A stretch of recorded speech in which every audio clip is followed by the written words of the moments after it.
Everyone, आज अपन पढ़ेंगे biota of river. Biota of river नदी में पाए जाने वाले जीव।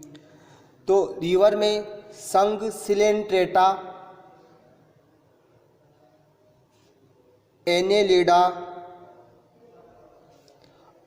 आर्थ्रोपोडा, मोलस्का, इकाइनोडर्मेटा, संघ के जंतु पाए जाते हैं।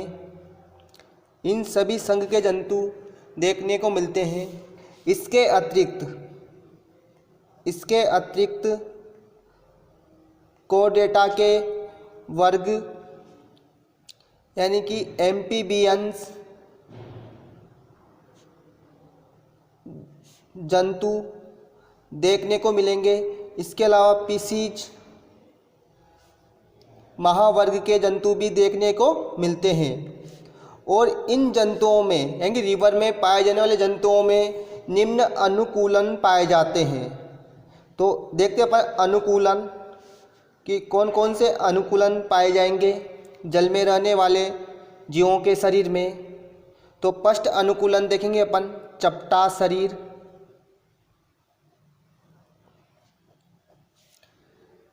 यानी कि अधिक गहराई में पाए जाने वाले जंतुओं का शरीर पानी के दबाव के कारण चपटा व कुछ नौकाकार आकृति का हो जाता है। यानी कि पानी की गहराई में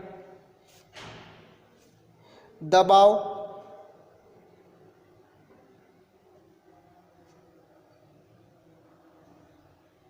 के कारण जंतु का शरीर जो होगा चपटा व नौकाकार हो जाएगा, जिससे इनको तैरने में आसानी रहती है।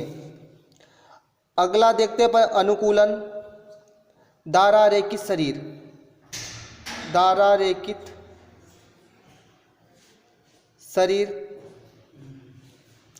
इन जंतुओं का शरीर दारारेखित होने से तैरते समय जल का प्रतिरोध कम होने से इन जंतुओं को तैरने में आसानी रहेगी, क्योंकि जल का प्रतिरोध कम होगा दारारेखित शरीर होने से। अगला अनुकूलन देखेंगे अपन, माइग्रेशन, प्रवासन। जलीय जंतु भोजन की प्राप्ति, शत्रु से सुरक्षा, आवास प्राप्ति, प्रजनन क्रियाएं व अंडे देने के लिए, प्रतिकूल परिस्थितियों से सुरक्षा के लिए माइग्रेशन करके नए स्थानों पर चले जाते हैं। इनकी जो जंतु होंगे माइग्रेशन तभी दर्शाएंगे जब परिस्थितियां प्रतिकूल हो। प्रतिकूल परिस्थितियों का मतलब होना भोजन ना मिल पाना, यानी कि भोजन की कमी, अंडे देने के स्थान असुरक्षित, यानी कि शत्रु का आक्रमण होना,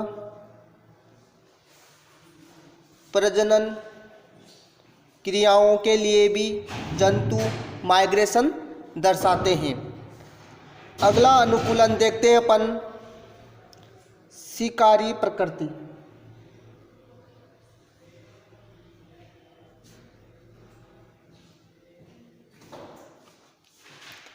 अधिक गहराई में पाए जाने के कारण इन जंतुओं का मुख चौड़ा होने से इनमें शिकारी प्रकृति प्रेजेंट होती हैं। गहराई में पाए जाने से मुख चौड़ा होगा और मुख चौड़ा होने से इनमें शिकारी प्रकृति बनती हैं। इनमें शिकारी प्रकृति प्रेजेंट होती हैं और यह मांसाहारी व परभक्षी प्रकृति दर्शाते हैं। मांसाहारी व परभक्षी प्रकृति को दर्शाते हैं। इसके बाद देखते हैं अपन अगला अनुकूलन, प्रासरण नियमन।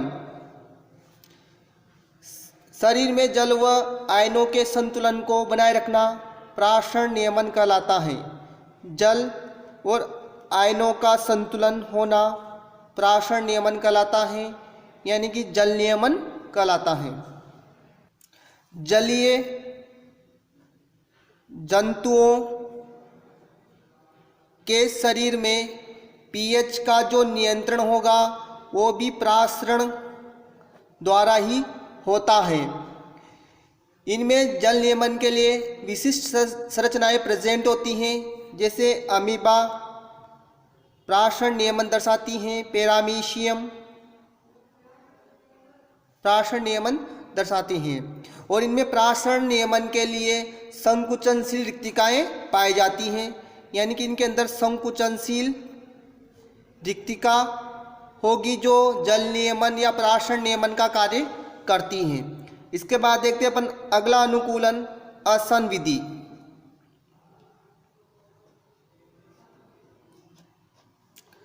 अधिकांश जलीय जंतु भोजन के रूप में सूक्ष्म प्रोटोजोवन यानी कि सूक्ष्म प्रोटोजोवन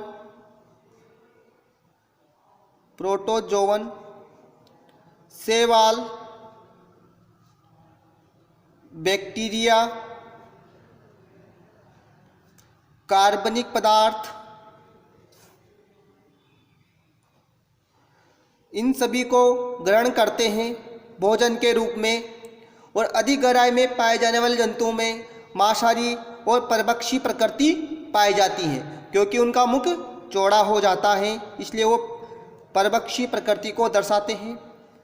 अगला अनुकूलन देखिए अपन फिन्स व टेल की उपस्थिति। कुछ जलीय जंतु जैसे फिश में प्लवन के लिए, जो फिश होगी इसमें प्लवन के लिए युग्मित व अयुग्मित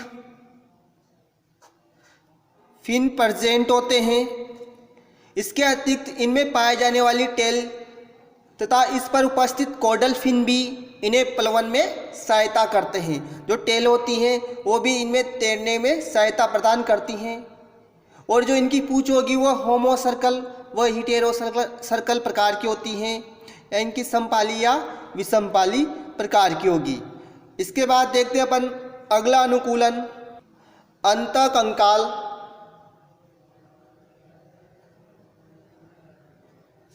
अंतःकंकाल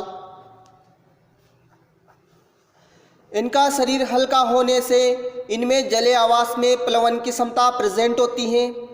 शरीर हल्का होगा, हल्का होने से जलीय आवास में प्लवन में सहायता मिलती है। शरीर हल्का होने से प्लवन यानी तैरने की क्षमता पाई जाती है। इसके अतिरिक्त इनका अंतःकंकाल बनाने वाली बोन्स जो होगी हड्डियाँ वह हल्की व स्पंजी होने से शरीर का भार भी कम होगा, जिससे इनको आसानी से तैरने में आसानी रहती है। अगला अनुकूलन देखते हैं अपन अमोनिया का निष्कासन। अधिकांश जलीय जंतु उत्सर्जी पदार्थ के रूप में NH3 का निष्कासन करते हैं, यानी कि अमोनिया का निष्कासन करते हैं। और आप ध्यान भी रखना, अधिकांश यानी कि जो जलीय जंतु होंगे वह उत्सर्जी पदार्थ को अमोनिया के रूप में निष्कासित करेंगे, और जलीय जंतुओं में से अमोनिया का ही उत्सर्जन करते हैं। जो अधिक जल का सेवन करेंगे या जल के अंदर ही रहते हैं वो अमोनिया उत्सर्जी यानी कि अमोनियोटेलिक होते हैं। NH3 अधिक विषैली व जल में अधिक घुलनशील होती हैं। ये विषैली भी अधिक होगी, विषैली है अमोनिया, और जल में घुलनशील होती हैं। अगला अनुकूलन देखिए अपन शोषण। जलीय जंतु में या तो वास्तविक शोषण अंगों का अभाव होता है, या तो इनमें जलीय शोषण के लिए गिल्स पाए जाते हैं। बताया था मैंने आपको, या तो श्वसन अंगी ही एब्सेंट होंगे या फिर इनमें गिल्स के द्वारा श्वसन की क्रिया संपन्न होती हैं। जंतु जल में गैसों के आदान प्रदान का भी कार्य यही गिल्स करते हैं। तो जंतुओं में जो गैसों का आदान प्रदान होगा, श्वसन की क्रिया होगी, या तो गिल्स द्वारा होगी या फिर उनमें श्वसन अंगों का अभाव देखने को मिलेगा। बात करेंगे अपन अगले अनुकूलन की। संवेदी अंग, संवेदी अंग या लेटरल लाइन की उपस्थिति। इन जंतुओं के अत्यधिक गहराई में प्रेजेंट होने के कारण, जंतु क्या होंगे, अत्यधिक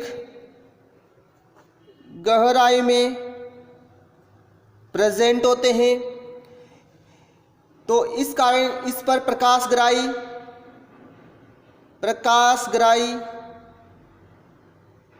तापग्राही,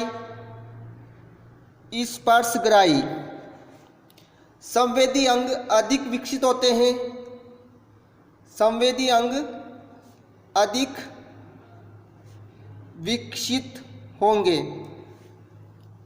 इसके अतिरिक्त फिश में ट्रंक की पार्श्व स्थिति में, जो फिश होती है मछली, इसकी पार्श्व स्थिति में लेटरल लाइन पाई जाती हैं, जो विभिन्न प्रकार की संवेदनाओं को ग्रहण करने में सहायता करती है। यानी कि विभिन्न प्रकार की जो संवेदनाएं होगी वो फिश तक आसानी से पहुंच जाती हैं। अगला अनुकूलन देखें अपन, चिकनी त्वचा की उपस्थिति।